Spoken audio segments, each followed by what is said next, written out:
All right, be honest with me.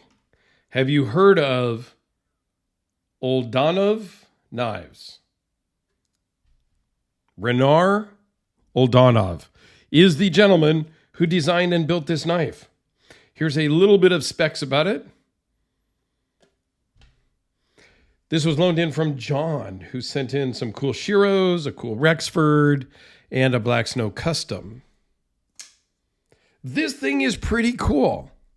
I have never heard of this company, this designer, this maker, or anything about. I've never heard of them. As I've gotten to handle this one and spend a little bit of time with it, I really like it. I really hate the pocket clip, but I really like the knife, and we'll talk more about that in a minute. Carbon fiber show side, titanium lock side, titanium clip, titanium hardware, lock bar insert, steel lock bar insert, over travel stop, all that normal stuff that you get. But this is just pretty, I don't want to say basic, but it's pretty basic. It's got a Damascus blade. Okay. And some carbon fiber. Some internal milling on the lock side. Not any on the carbon fiber side. Runs on bearings. The Damascus makeup is ZDI 1016. I don't really know. I didn't look that up. It's a Damascus, okay? Very thin behind the edge. Action is super sweet. Yeah, I love the action. The flipper tab is super comfortable. The blade is super utilitarian, super usable and practical. This could be a great everyday carry type knife. The one thing I don't like at all is the pocket clip. It goes into the pocket, fine. But my jeans, just normal jeans, Old Navy jeans, I think, or Levi's, I kind of switch between the two. It is a bear to get out. Like I'm tugging and pulling, and I kind of went down and released it to pull it out of my pocket a couple of times because it just wouldn't come out. This has got to be the most inexpensive knife that John had sent over in his box. I don't know what this specific one cost, but my buddy Brandon over at NC Blades, there's one on his website right now for $750. That is very, very similar. It has a different carbon fiber. I think it's a Nebula carbon fiber, if I remember. So yeah, $750. It's probably used from NC Blades, but new, maybe you're at $1,000 ish, maybe.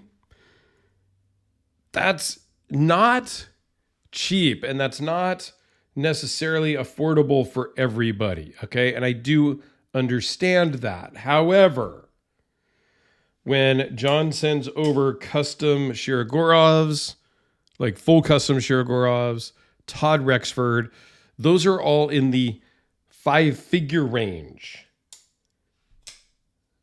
Something in the 3 figures, under $1,000, that's cheap. Okay. I am more into the higher end knives myself. Here is just a couple. If you're not a fan and follower of the channel, here are a couple of my customs that are here on the table today. Each, $2,000 and $3,000, these ones. And I've got some that are more. And I have some 5-figure knives as well that I carry daily. I'm sure most of you have been long-term listeners, long-term watchers. I don't want to say fans because that's a bit much, but you've been around a while. If this is your first time, comment down below. If it's not your first time, comment down below too. I want to hear from you guys. This is supposed to be interactive television, so to speak.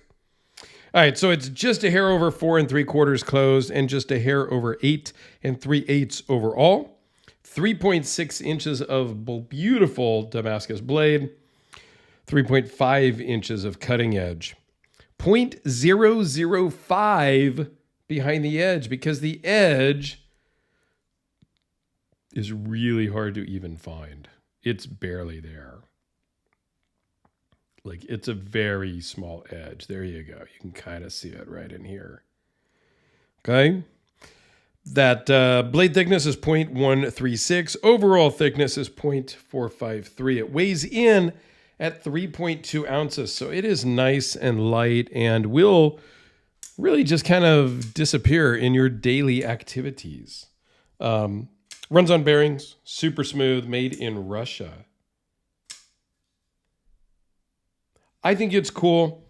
I think the pocket clip needs some work for exiting the pocket. Now, I don't know if John has had that problem. I don't know if John is carrying this one, if it's in his rotation or not. That I do not know. I do know that John carries, I think he said 95% of all the knives that he owns, which I think is fair. For those of us that are owning higher end knives, that was the Spyderco Delica, and that last one was the Kubi KB237. So for those of us that are carrying and owning $3, $4, $5, $10+ plus $1,000 knives, we may not carry them that often. And it's not, for me, it's not about the price. Okay. Here is one in the mid, it was like $4,000 or $5,000. I don't carry it much because it's just not that user friendly to carry. It's got a big ugly ass clip. I like the knife as part of my collection of Hellraisers. I don't like this knife as a carry option. That makes sense. So we do own knives that we don't carry often. At least I know I do. Okay. And sometimes they're expensive knives because they fit a specific or a particular empty spot of the puzzle, of our collection puzzle, if you will. And you need to fill a hole of something, you know? So, yeah, that's why we own some of that stuff. But anyway, now I'm just rambling. Let me know if you have ever heard of Uldanov knives, because I hadn't. So, again, I love people sending stuff in because oftentimes it's things I've never seen or heard of. It comes in a really nice Velcroed leather soft pouch, which I think is a cool pouch. So there you go. Thanks for watching.